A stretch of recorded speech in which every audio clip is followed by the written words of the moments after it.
On your TV screen. Hello, my polo and slacks loving friends. Arlo here, and today we're reviewing Mario Golf Super Rush. Tell me if you've heard this one before. I have never played a game in this series, and as such, have no idea how the past games were. I'm as casual a player as casual can be. Yes, it's basically the same setup as my Mario Tennis Aces review. I had only ever played the first game on Virtual Boy, so I was essentially coming at the series with a fresh perspective. In that game's case, I felt the gameplay was terrific, but the story mode was sorely lacking, and there was very little to do beyond just playing multiplayer matches. Going into Mario Golf Super Rush, naturally I was hoping for a more fleshed out experience, and I'll be comparing the two games here and there during this review. So it is now time to answer the question, does this game come in under par, or did it leave me teed off? Let's find out. Whoosh!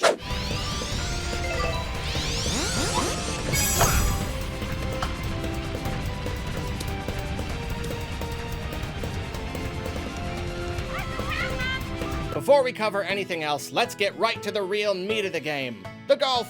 If I had never laid eyes on a Mario Golf game before, just based on the name, I would assume that the series offered a massively simplified version of the real game that was less about skill and more about dumb luck and wacky power-ups and such, more along the lines of something like Mario Party. But I'm pretty impressed with how authentic the gameplay feels. I don't know a whole lot about real golf myself, but it's clear that a huge amount of the nuance involved is represented here. Picking the right club for each shot, hitting the ball with the right amount of power, giving the ball spin, adjusting for wind direction and speed, dealing with elevation changes and hazards. There's a lot to manage, and it's actually pretty overwhelming at first. It's frustrating to consistently mess up your shots and not really understand which element you're not figuring out.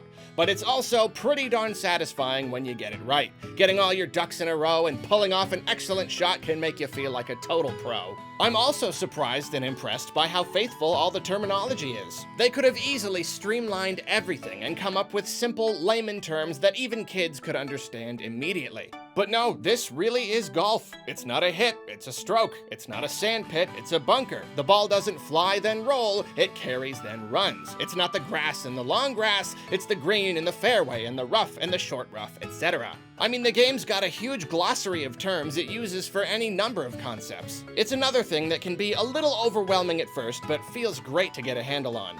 I can honestly say I know a heck of a lot more about golf now than I did before. And I wouldn't be surprised at all if one of Nintendo's goals has always been to teach kids the finer details of golf so they can enjoy watching and playing the real thing with their parents. Nice long bomb, Dad. Conceptually, golf has always been one of my favorite sports because of its slower, more ponderous nature. It's a bit like a puzzle game where you have to kind of stare at it for a while. Then once you hit the ball, you just sit back and see where it goes. Once it lands, you come up with a whole new strategy based on its location. Those moments when I get to stop and stare at the overhead view and think about what I should do next, those are when I'm at my happiest playing Mario Golf, I think. It is a little unfortunate then that the game very much does not agree that the slow speed is what makes golf interesting. Most of the game's modes encourage or even require speedy playing. Speed golf seems to be the star of the show, and while it doesn't represent what I personally like about golf, I will admit it's a terrific concept. I'm actually surprised it took this long for it to happen. The whole idea is that it's really just golf, except instead of being purely based on strokes, it's based on time. Strokes add time to your clock, so you gotta try and move fast while also playing well. You've also got to run to your ball after each shot, and you can pick up coins and hearts to help you keep dashing, and even try to mess up your opponents. It's a fun spin that seems very suited for multiplayer, especially thanks to its shorter matches. Similarly, now we've also got Battle Golf. Here, players compete to be the first to sink 3 holes, and they can use bombs and banana peels and such to mess each other up. It's incredibly hectic and super frustrating, and as such, it doesn't really represent what I like about golf at all, and yet, I can very much appreciate it. Its hectic, frustrating nature really just makes it better for parties, doesn't it? You'll surely be shouting at each other and smashing controllers in pretty much every match. One thing I really appreciate is how they made speed golf and battle golf separate. I could easily see them combining the ideas into one single new mode, but instead, the super hectic stuff really does stay in the stadium, whereas speed golf isn't so hectic that it stops feeling like golf. It's mainly just golf, but faster and scored a little differently. The end result is two very different and uniquely enjoyable experiences, and I think the game is a lot better for it. I haven't had a chance to play a ton of multiplayer, but at least from my perspective, it feels like there's a good amount here for a group of friends to do. Between the 3 main modes, you've got a decent amount of variety, ranging from chill to crazy based on everyone's mood. There are also a decent number of options to customize your game, which is always kinda make or break as far as I'm concerned. Lack of options seriously hurt Mario Tennis Aces in my eyes, and didn't do Mario Kart 8 Deluxe any favors. I'm very pleased to see that a multiplayer game of standard golf is not timed, which is a specific detail I find very important. It's great that 4 people can play standard by taking turns with one controller, and one very fun addition is the option to let all players take their turns at once, even when not playing speed golf. Though it is disappointing that when players are moving simultaneously, you can only have 2 players per switch. 4-player speed or battle golf on one TV would be really perfect for parties. But as it is, you gotta have a second switch and TV and all that if you want to link up. And here's another thing. So you can play against CPUs, which is obviously great. You want to fill out a game or just play on your own against some computer people, there you go. But for some monumentally baffling reason, you can't change their difficulty. You just can't! In Battle Golf, you can give them better clubs, which presumably makes them harder, but you can't do that in Standard Golf. And you know the game itself has different levels for CPUs. They ramp up in difficulty throughout the story mode, and you can even watch them as they line up a shot, then purposefully turn and miss to make the game easier on you, which we'll talk more about later. It's possible there's some unspoken rubber banding kind of adaptive difficulty, but in my experience thus far, once you're good enough to beat the CPUs, the challenge is just gone. Yep. There it is. That's what I was waiting for. It's a little thing that seriously hurts the game for no reason. What is it with these Nintendo games that do this? I don't know if past Mario Golf games have had it, but it's a very simple option that's available in basically every other game on the planet. Honestly, I'm sick of this kind of thing. Fortunately, if you don't have any friends around, you can play online, and this is one of those rare instances where I'm pleasantly surprised by the online performance of a Switch game. I haven't played a ton, but all my matches have been fine. The tiniest bit of judder here and there, and a little harder than I'd like to find a room and successfully get into a match, but the gameplay has worked. No constant judder, no slow motion, no crazy input lag, not even in Battle Golf. It works, so that's nice. Alright, here's the part of the game I've been most interested in from the start, and also where most Mario Tennis Aces comparisons will happen, because that game was a huge disappointment for me. The trailer hyped up a big story mode with crazy cool cutscenes and stuff, and the game just didn't deliver on that promise. The trailer cutscene was one of the only ones. The story didn't play out in any interesting way. Most of the levels were just the same handful of activities over and over again, and it was super short. By the time it really got rolling, it was over. Mario sports games are primarily multiplayer experiences, so I know most people are going to be happy without a lot of single-player content. And that's awesome for them, absolutely. But when I play a game, I've got to do it from my own perspective. I'm not a big multiplayer guy. Playing endless matches against friends and CPUs just gets old to me. So I mostly play alone. And when I do, I need stuff to do. I enjoyed the heck out of Ace's gameplay, but after 1 or 2 sittings, I ran out of gameplay to enjoy. So going into Mario Golf Super Rush, I was laser focused on that story mode. This would determine if I ultimately enjoyed the game. So, now that we're here, now that I've played it, does the story mode live up to my expectations? The answer is... yeah, kind of. I mean, not really, but I think, sort of.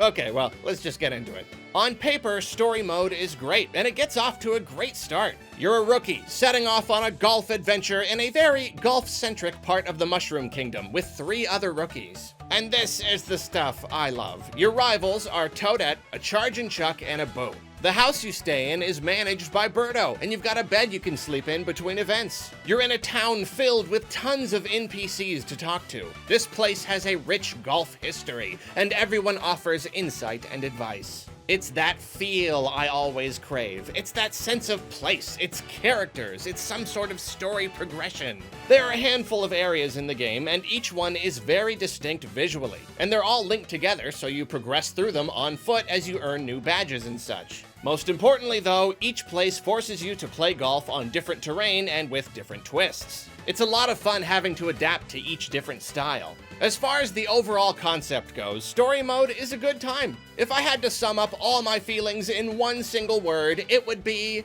enjoyable. The world is fun to traverse, the NPCs are fun to talk to, there's a decent skill upgrade system, there's a lot of fun to be had. But unfortunately, I'm a game reviewer. I can't just look at what I have, but also what I could have had. And this story mode's biggest problems are how uneven it is, and where it fails to live up to what I feel are reasonable expectations. The first few areas are a little more substantial. Multiple days pass, and every time you achieve something in the story, all the NPCs have something new to say. But the further you progress in the game, the faster the experience flies by. The second to last area is super small without a lot to explore. Then the final one is great, but it just shoots you straight into the final sequence without so much as a glance back. The mode does indeed have a story, but nothing interesting starts happening until near the end, when it all hits you at once. The whole rest of the game doesn't have any boss battles, but then suddenly you've got to do multiple all close together. There are some opportunities to let the player earn new abilities in order to progress, but the game just strings you along from goal to goal without any room to deviate or figure anything out on your own. It's presented in a very rote way, like the story is just a job to get through.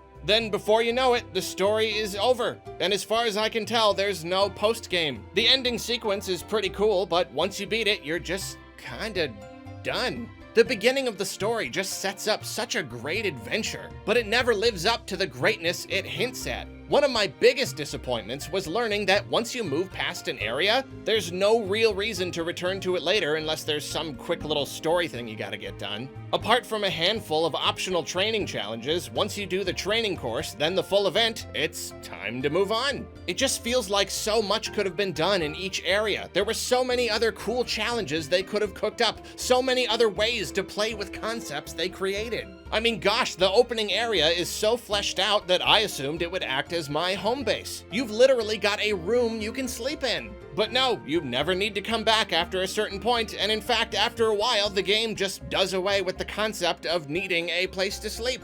Honestly, it doesn't just feel like a game that's lacking. It feels like a game that was supposed to be a bigger game, but they ran out of time. Like they reached a certain point where they just had to stop and polish up what they had. Obviously, I could be wrong, but it's what it feels like sometimes. If I have any actual evidence to support this idea, it's your rivals. You face off against them a couple times, but after a certain point, they're just gone. They just stop being in the story. They're not even there at the end. It's like a whole element of the story that starts out feeling like a core part of the experience, but eventually fizzles to nothing.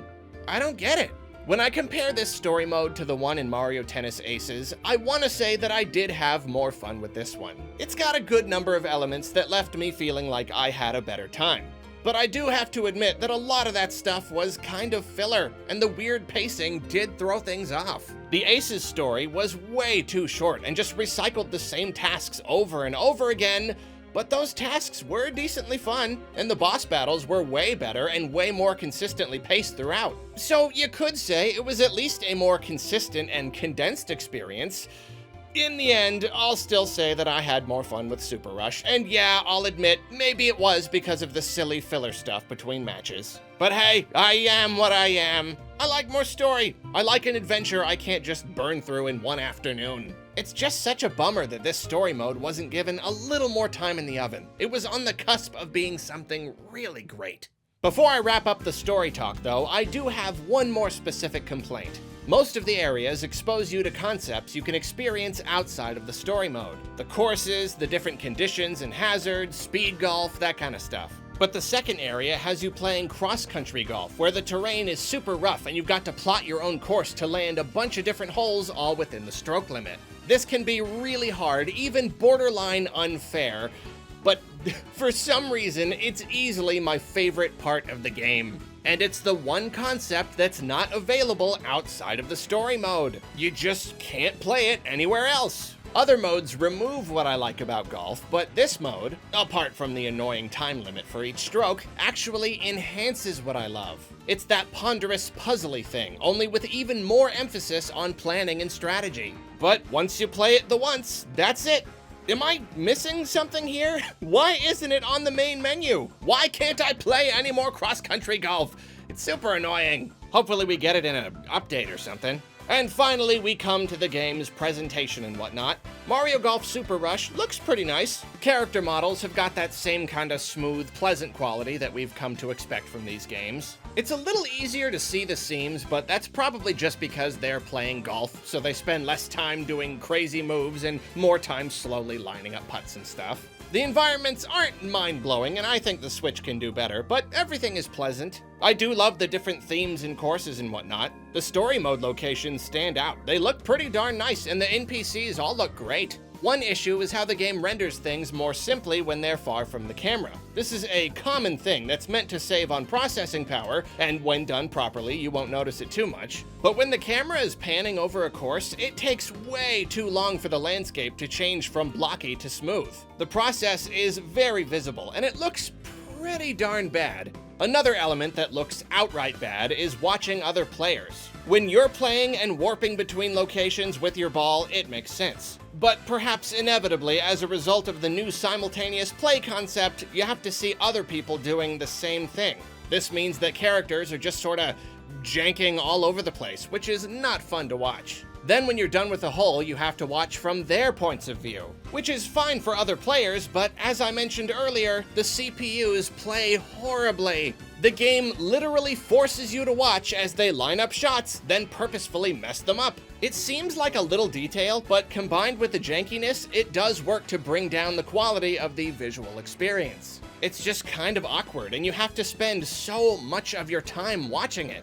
Then the music is fine. Mario music is usually so good, and that goes for older sports games as well, but something about the modern sports games just isn't doing it for me. I don't like the da-da-da-da-da, like sports channel kind of music. It's very generic, and Mario music can be so much better than that. The story mode was a chance to try to break away from that, but the music there is also just kind of fine. Aces was the same way with me. I'm not sure what's up. Maybe these soundtracks just don't fit my personal taste.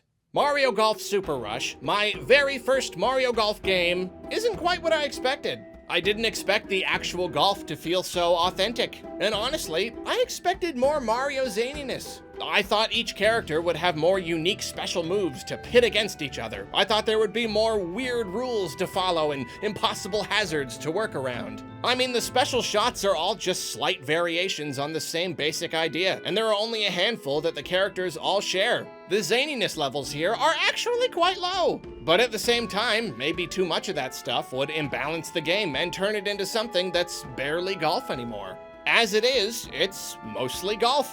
And I think I can appreciate that. There's some crazy stuff to work around, but at the end of the day, nothing is more important than your skill as a golfer. And as a complete package, I'm certainly happier with Super Rush than I was with Aces. The story mode is meatier, and it feels like there's a wider variety of modes to enjoy with your friends or online. I do wish there was a little more for a single player to do. Mainly, the game could really use a series of challenge levels. Try to land all these lob shots, try to get a hole-in-one, try to land these 10 holes in 5 minutes, that sort of stuff. As I said, it's got so many cool mechanics that you barely get to play with in the story, and that you're not really going to experience when playing multiplayer. Outside of the story, the best you've got is trying to see how good a score you can get on each course and just comparing with your friends. It's possible that more single-player stuff will come with updates, but I'm not holding my breath. Super Rush isn't a bad little package, though. I tend to forget about these kinds of games pretty much immediately after I'm done with the reviews, but I'm hoping to get some friends together to play this at least a handful of times. I certainly love the idea of playing with friends, and I do enjoy the gameplay a good deal. Do I enjoy it enough to say that I'm a Mario Golf fan now, and I'll definitely be buying the next one? We'll have to wait and see. Let me chew on this one a while longer. My friends, that is it for my thoughts on Mario Golf Super Rush. But before we go, let's try something a little different. Kane is editing this video, and he's got some thoughts on the game as well. So I think it's time for a second opinion.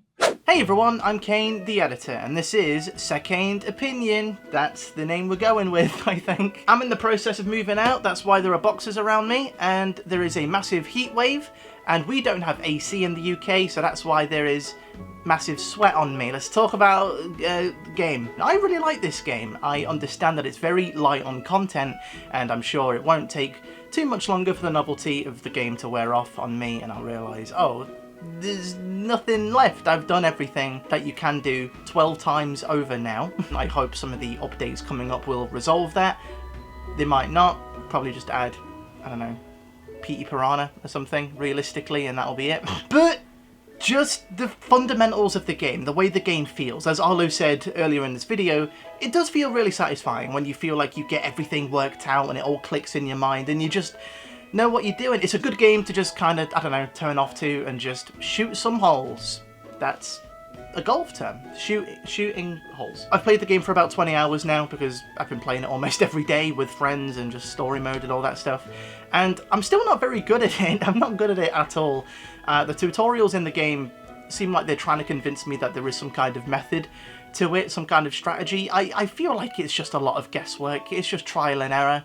And I'm no good. I've never gotten a hole in one. I don't know how people do that. How do you do that? But as I say, I'm alright not being very good at it because, I don't know, it's a lot of fun. And I've wanted a Mario Golf game on the Switch since day one, and I'm really glad that we have it now. It's pretty much exactly what I wanted, albeit with a little bit less content.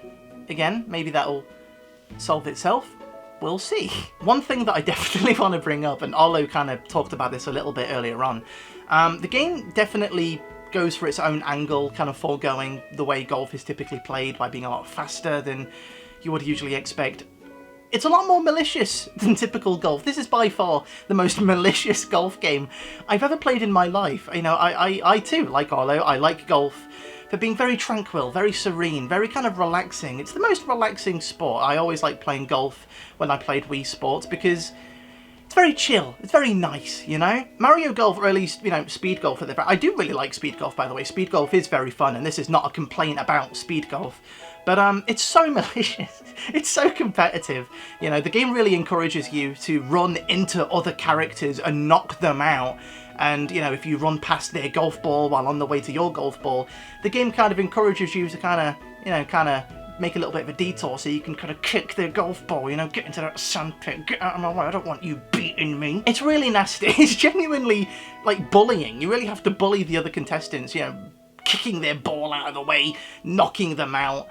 It's really not what golf is, as I know it, but, it is a lot of fun. I'm kind of surprised that I do like Speed Golf as much as I do. When the game was first being advertised, whenever in E3 or whatever, I remember thinking, I might try Speed Golf, but I just want to play a golf game. I'll do standard golf. Honestly, I really like Speed Golf. That's typically what I play the most when I play online with friends or I do free play. I really, really do like Speed Golf a lot. One more thing that I'm recording now because I forgot to bring it up earlier, so I'm talking about it now, is Battle Golf. I hate Battle Golf. It's incredibly frustrating. You don't have 10 seconds to line up a shot and put the ball into the hole because the game's always throwing bombs at you and things are always raining from the sky, and I have so many clips of just bombs just hitting me time after time. Again, I'm about to get it into the hole. No, I'm not. Bombs. Cool. And I know Arlo said in this video that, yeah, it's annoying, but it's fun to play with friends, right? And yeah, it would be fun to watch friends get annoyed by it. But almost everything is fun with friends. I'm not letting the game off the hook for that. I just got done playing it, so I'm still kind of annoyed by it, but I don't like it. I don't like Battle Golf. I'm never playing it again. Bottom line, I do like Mario Golf a lot, but in a very superficial way, you know? As I say, a very mindless sort of game. The story mode doesn't, you know, captivate me. I don't know if it's a game I'll be playing every day for the next year or anything like that, but as of right now, I am having a lot of fun with it. I do like it. Mario Golf, good. And that's my second opinion. The name sucks. Back to Arlo. So there you have it. Are you a Mario Golf rookie or a seasoned veteran? Is this the start of a Mario Golf revolution? Or is it just another Mario sports title to fill out the schedule? Let me know down in the comments, and if you'll excuse me, I need to go brainstorm some more easy picks for the 2022 predictions video. Okay. golf, tennis, 2 party games, WarioWare, Alpha Dream 1 Under, so probably no Mario and Luigi. Kirby. Yep, more Kirby's all that's left. I'm going with Kirby.